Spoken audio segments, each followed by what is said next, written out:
semuanya, perkenalkan nama aku Juwita. Kali ini aku bakal ngajak kalian ngebahas tentang K-pop sebagai bentuk globalisasi budaya. Jadi, globalisasi budaya merupakan proses dan penyebab unsur budaya lain dari suatu negara ke negara lain melalui media, teknologi, dan interaksi sosial. Salah satu contoh paling kuat dari globalisasi budaya saat ini adalah K-pop atau Korean Pop. Fenomena ini tidak hanya mengubah wajah industri hiburan dunia, tetapi juga mempengaruhi pada bidang ekonomi, sosiologi, dan sejarah. Penyebab K-pop menunjukkan bagaimana budaya dan menjadi kekuatan global yang mempengaruhi gaya hidup dan hubungan antar negara. Yang pertama mau aku bahas yaitu perspektif ekonomi, industri hiburan sebagai sumber devisa. Dari sisi ekonomi, industri K-pop atau hiburan Korea Selatan ini berkembang menjadi sektor yang sangat menguntungkan. Popularitas K-pop menciptakan aliran pemasukan yang besar bagi sumber seperti konser internasional, penjualan album, dan merchandise, platform streaming digital, hingga para wisata budaya.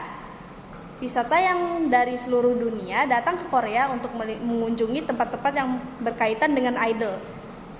Mulai dari gedung agensi, lokasi syuting drama, hingga museum K-pop. Seluruh aktivitas ini menghasilkan devisa yang signifikan dan menjadikan K-pop sebagai salah satu sektor ekonomi paling kreatif yang berhasil dalam sejarah modern Korea. Dengan demikian, K-pop juga bukan hanya hiburan, melainkan komoditas global yang memberi kontribusi yang nyata bagi pendapatan negara.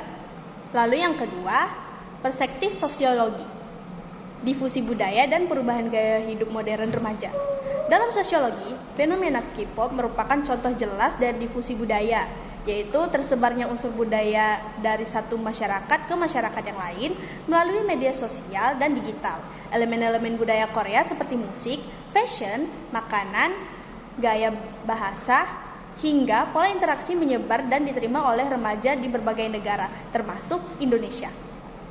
Pengaruh ini terlihat dari perubahan gaya hidup remaja, misalnya mengikuti gaya berpakaian idol Korea, menggunakan skincare dan kosmetik Korea, mempelajari bahasa Korea, meniru gaya bicara dan ghosted idol, bahkan mengadopsi tren dance challenge dari platform digital. Perubahan tersebut menunjukkan bahwa globalisasi budaya tidak hanya memindahkan hiburan, tetapi juga membentuk identitas dan perilaku generasi muda. Yang ketiga, perspektif sejarah, Korea Selatan dan soft power. Pemasukan K-pop bukan hanya fenomena budaya, tetapi juga dari strategi soft power. Soft power adalah kemampuan negara untuk mempengaruhi negara lain melalui daya tarik budaya, nilai, dan gaya hidup, bukan hanya kekuatan militer. Nah, sekarang aku mau ngebahas latar belakang sejarah krisis 1997 dan transformasi besar. Setelah krisis moneter Asia pada tahun 1997, Korea Selatan menyadari bahwa mereka perlu memperkuat sektor ekonomi untuk membangkitkan industri kreatif, termasuk film, drama, musik, dan teknologi digital.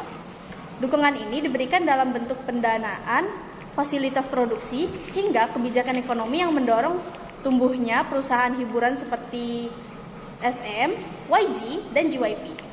Keputusan tersebut menjadi titik awal lahirnya Hallyu Wave atau gelombang Korea. Lalu penyebaran budaya, Hallyu sebagai strategi soft power. Pemerintah Korea Selatan aktif mempromosikan budaya melalui drama Korea, K-pop, kuliner, fashion, dan pariwisata budaya.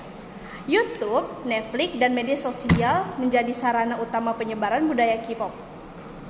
Kemudian menjadi ujung tombak soft power karena kemampuan menjangkau audiens global secara cepat dan karena melalui internet.